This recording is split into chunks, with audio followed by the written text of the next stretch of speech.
how do you connect to community, and what are ways you do it? And there's so many different ways. There's no wrong ways, just so you know. But let me just kind of pre-frame it. So you have your apple tree, right? Everything is about the apple tree, and you have all your apples in there. This isn't about selling at all. This is just about being part of your community. And that apple tree is your community. Now, over here, the dealer loans you some people. They run advertisements to say, okay, in your tree, we're going to share with you the opportunity to meet some new people, maybe help them get a car.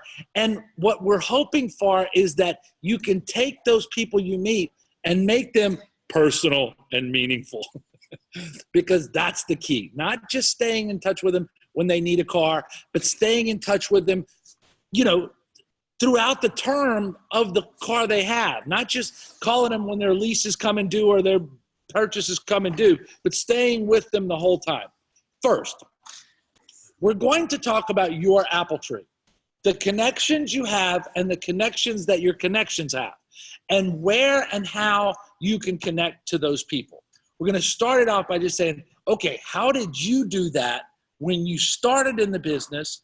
And then how did you really kick it up and really do a better job? And what are the rules, if you will, of doing that? Yeah, I mean, the problem is a lot of salespeople ask me that same question, and they want this instant gratification. They feel like if they show up at a community function that they're supposed to walk out of there with 10 deals. And it's discouraging when they don't, so they stop doing it. And one thing that I was able to do is I knew that I wasn't going to get a deal out of it showing up 1, 2, 3, or 10 times. I knew that I had to keep showing up and keep showing my face. And I knew that eventually people were going to get intrigued on who I was and what I was offering. And then they would come in and ask me, what do you do? It wasn't soliciting business at any of these functions. Right. I would just show up and say, hey, I'm here to support your function. And just like everybody else in there, they didn't care that I paid $500 for the table or $1,000 for the table. They didn't care. It was mainly to kind of rub elbows and to get to know people, and they're all good causes anyway, so it's really good to be there. But that was the one thing that I was able to see that kept me going, and I knew it time over time again.